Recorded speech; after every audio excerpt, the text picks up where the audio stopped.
Genesis 36. Esau's descendants. This is the count of the family line of Esau, that is, Edom. Esau took his wives from the women of Canaan, Adah daughter of Elon the Hittite, and Oholibamah daughter of Anah and granddaughter of Zibeon the Hivite. Also Basemath daughter of Ishmael and sister of Nebaioth. Adah bore Eliphaz to Esau, Basemath bore Reuel, and Oholibamah bore Jeush, Halab, and Korah. These were the sons of Esau, who were born to him in Canaan. Esau took his wives and sons and daughters, and all the members of his household. Voice cracked there again, sorry. As well as his livestock and all his other animals and all the goods he had acquired in Canaan, and moved to a land some distance from his brother Jacob. Their possessions were too great for them to remain together. The land where they were staying could not support them both because of their livestock. So Esau, that is Edom, settled in the hill country of Seir. This is the account of the family line of Esau, the father of the Edomites, and the hill country of Seir. These are the names of Esau's sons: Eliphaz, the son of Esau's wife Adah, and Reuel, the son of Esau's wife Basemath. The sons of Eliphaz: Teman, Omar, Zepho, Gatam, and Kenaz. Esau's sons Eliphaz also had a concubine named Timnah, who bore him Amalek. These were grandsons of Esau's wife Adah. The sons of Reuel: Nahath, Zerah, Shammah, and Mizah. These were grandsons of Esau's wife Basemath. The sons of Esau's wives: Oholibamah, daughter of Anah and granddaughter of Zibeon, whom she bore to Esau: Jeush, Halab, and Korah. These were the chiefs among Esau's descendants, the sons of Eliphaz, the firstborn of Esau. Chiefs: Teman, Omar, Zepho, Kenaz, Korah, Gatam, and Amalek. These were the chiefs descended from Eliphaz and Edom. They were grandsons of Adah. The sons of Esau's son Reuel: chiefs Nahath, Zerah, Shammah, and Mizah. These are the chiefs descended from Reuel and Edom. They were grandsons of Esau's wife Basemath. The sons of Esau's wife Oholibamah: chiefs Jeush, Halab, and Korah. These were the chiefs descended from Esau's wife Oholibamah, daughter of Anah. These were the sons of Esau, that is, Edom, and these were the chiefs, their chiefs. These were the sons of Seir the Horites, who were living in the region: Lotan, Shobal, Zibeon, Anah, Dishon, Ezer, and Dishon. Dishon, okay. These sons of Seir and Edom were Horitite chiefs. The sons of Lotan: Hori, and Homam. Timnah was Lotan's sister. The sons of Shobal: Alvin, Menahath, Ebal, Shepel, and Onam. The sons of Zibeon: Aya and Anah. This is the Anah who discovered the hot springs in the desert while he was grazing the donkeys of his father Zibeon. The children of Anah: Dishon and Oholibamah, daughter of Anah. The sons of Dishon: Hemdan, Eshban, Ithran, and Kiran. The sons of Ezer: Bilhan, Zavon, and Akan. The sons of Dishan: Uz and Aaron. These were the Horit chiefs: Lotan, Shobal, Zibeon, Anah, Dishon, Ezer, and Dishan. These were the Horitite chiefs, according to the divisions in the land of Seir. The rulers of Edom. These were the kings who reigned in Edom before any Israelite king reigned. Bela, son of Beor, became king of Edom. His city was named Dinhabah. When Bela died, Jobab, son of Zerah from Bozrah, succeeded him as the king. When Jobab died, Husham from the land of the Temanites succeeded him as king. When Husham died, Hadad, son of Bedad, who defeated Midian in the country of Moab, succeeded him as king. His city was named Avith. When Hadad died, Samlah from Mazorkah succeeded him as king. When Samlah died, Shaul from Rehoboth on the river succeeded him as king. When Shaul died, Baal-Hanan, son of Akbor, succeeded him as king. When Baal-Hanan, son of Akbor, died, Hadad succeeded him as king. His city was named Pa, and his wife's name was Mehetabel, daughter of Matred, the daughter of Mezahab.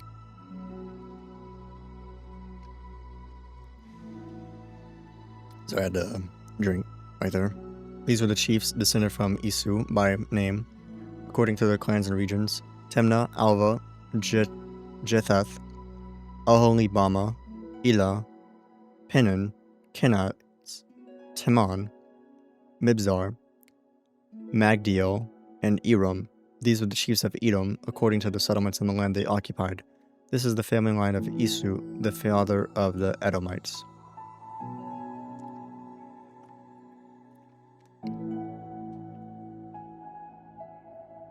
Genesis 37. Joseph's dreams. Jacob lived in the land where his father had stayed, the land of Canaan. This is the account of Jacob's family line.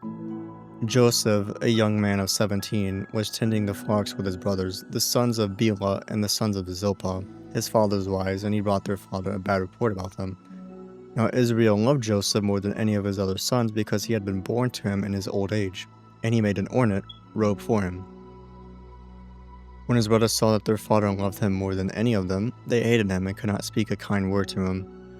Joseph had a dream, and when he told it to his brothers, they hated him all the more. He said to them, "Listen to this dream I had.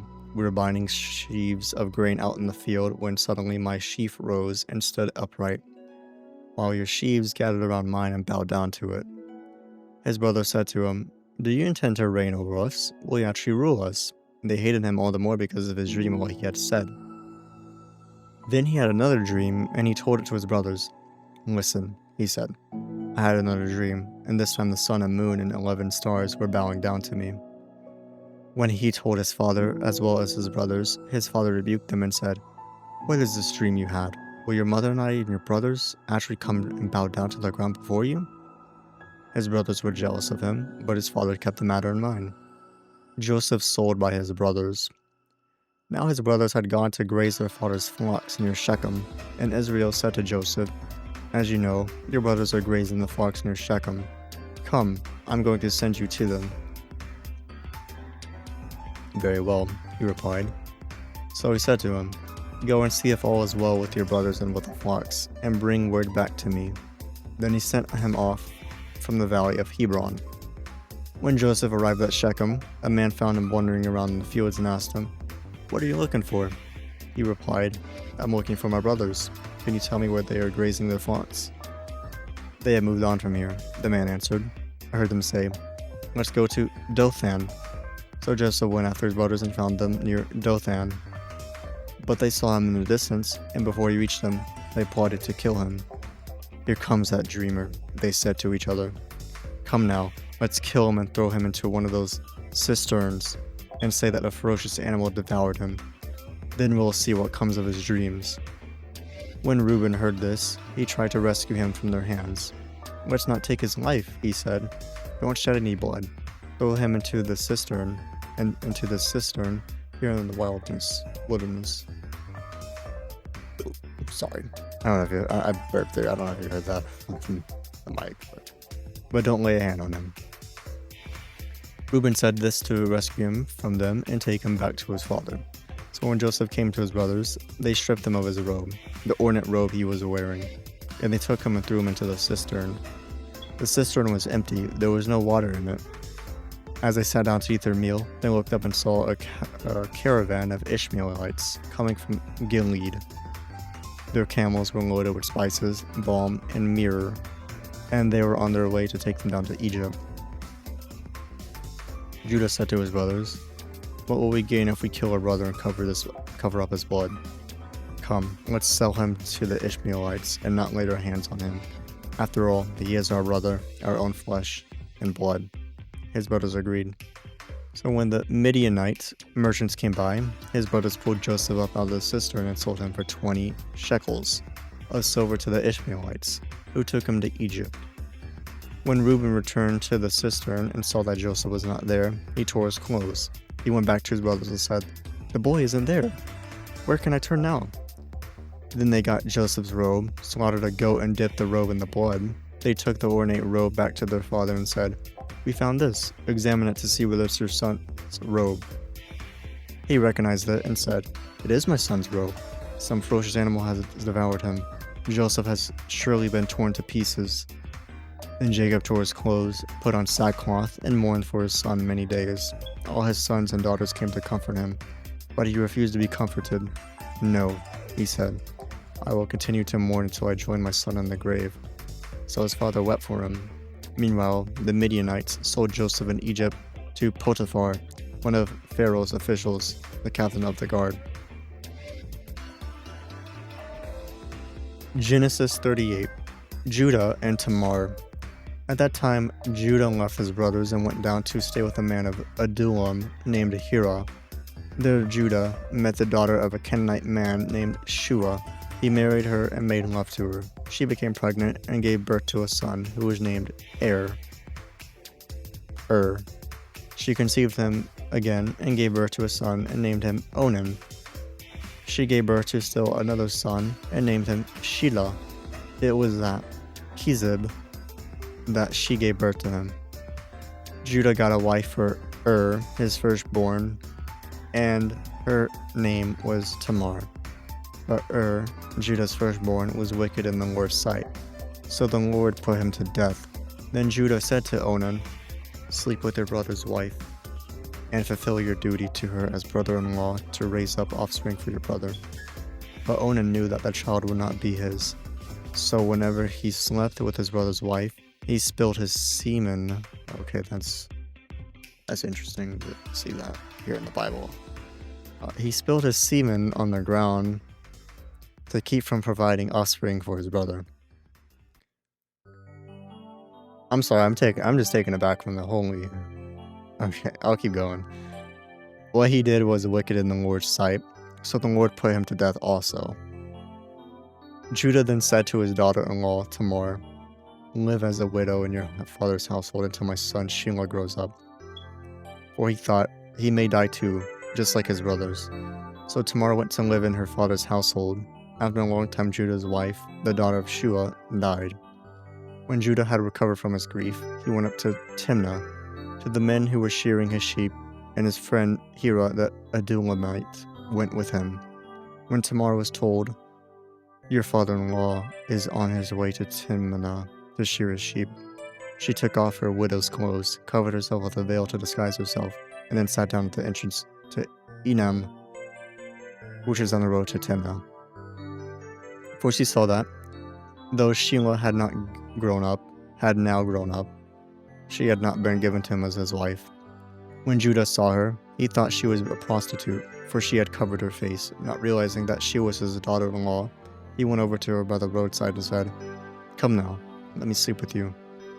"And what will you give me to sleep with you?" she asked. "I'll send you a young goat for my flock," he said. "Will you give me something as a pledge until you send it?" she asked. He said, "What pledge should I give you?" "Your seal and its cord and the staff in your hand," she answered. So he gave them to her and slept with her, and she became pregnant by him. After she left, she took off her veil and put on her widow's clothes again. Meanwhile, Judah sent the young goat by his friend, the Adullamites, in order to get his pledge back from the woman, but he did not find her. He asked the men who lived there, "Where is the shrine prostitute who is beside the road at Enam?" "There hasn't been any shrine prostitute here," they said. So he went back to Judah and said, "I didn't find her." Besides, the men who lived there said, "There hasn't been any shrine prostitute here." Then Judah said, "Let her keep what she has, or we will become a laughingstock. After all, I did send her this young goat, but you didn't find her." About 3 months later, Judah was told, "Your daughter-in-law, Tamar, is guilty of prostitution. As a result, she is now pregnant." Judah said, "Bring her out, and have her burned to death. As she was being brought out, she sent a message to her father-in-law. "I am pregnant by the man who owns these," she said, and she added, "See if you recognize whose seal and cord and staff these are." Judah recognized them and said, "She is more righteous than I, since I wouldn't give her to my son Shelah." And he did not sleep with her again. When the time came for her to give birth, there were 10 twin boys in her womb. When she was giving birth, one of them put out his hand. As she was giving birth, one of them put out his hand. So the midwife took a scarlet thread and tied it on his wrist and said, "This one came out first." But when he drew back his hand, his brother came out, and she said, "So this is how you have broken out." And he was named Perez. Then his brother, who had the scarlet thread on his wrist, came out, and he was named Zerah. Genesis 39. Joseph and Potiphar's life. Now Joseph had been taken down to Egypt. Potiphar, an Egyptian who was one of Pharaoh's officials, the captain of the guard, bought him from the Ishmaelites who had taken him there. The Lord was with Joseph, so that he prospered, and he lived in the house of his Egyptian master. When his master saw that the Lord was with him, and that the Lord had gave him success in everything he did, Joseph found favor in his eyes and became his attendant. Potiphar put him in charge of his household, and he entrusted to his care everything he owned. From the time he put him in charge of his household and all that he owned, the Lord blessed the household of the Egyptian because of Joseph. The blessing of the Lord was on everything Potiphar had, both in the house and in the field. So Potiphar left everything he had in Joseph's care. With Joseph in charge, he did not concern himself with anything except the food he ate. Now Joseph was well built and handsome, and after a while, his master's wife took notice of Joseph and said, "Come to bed with me." Wow. But he refused. "With me in charge," he told her, "a master does not concern himself with anything in the house. Everything he owns he has entrusted to my care. No one is greater in this house than I am. My master has withheld nothing from me except you, because you are his wife. How then could I do such a wicked thing and sin against God?" And though she spoke to Joseph day after day, he refused to go to bed with her or even be with her. One day he went into the house to attend his duties, and none of the household servants was inside. She caught him by his cloak and said, "Come to bed with me." But he left his cloak in her hand and ran out of the house. When she saw that he had left his cloak in her hand and had ran out of the house, she called her household servants. "Look," she said to them, "this Hebrew has been brought to us to make sport of us. He came in here to sleep with me, but I screamed. When he heard me scream for help, he left his cloak beside me and ran out of the house." She kept his cloak beside her until his master came home. Then she told him this story: "That Hebrew slave you brought us came to me to make sport of me, but as soon as I screamed for help, he left his cloak beside me and ran out of the house." When his master told this story, his wife told him, saying, "This is how your slave treated me." He burned with anger. Joseph's master took him and put him in prison, the place where the king's prisoners were confined. But while Joseph was there in the prison, the Lord was with him. He showed him kindness and granted him favor in the eyes of the prison warden. So the warden put Joseph in charge of all those held in the prison, and he was made responsible for all that was done there. The warden paid no attention to anything under Joseph's care, because the Lord was with Joseph and gave him success in whatever he did. That is going to be it for today. Thank you for listening, and I will catch you all next time.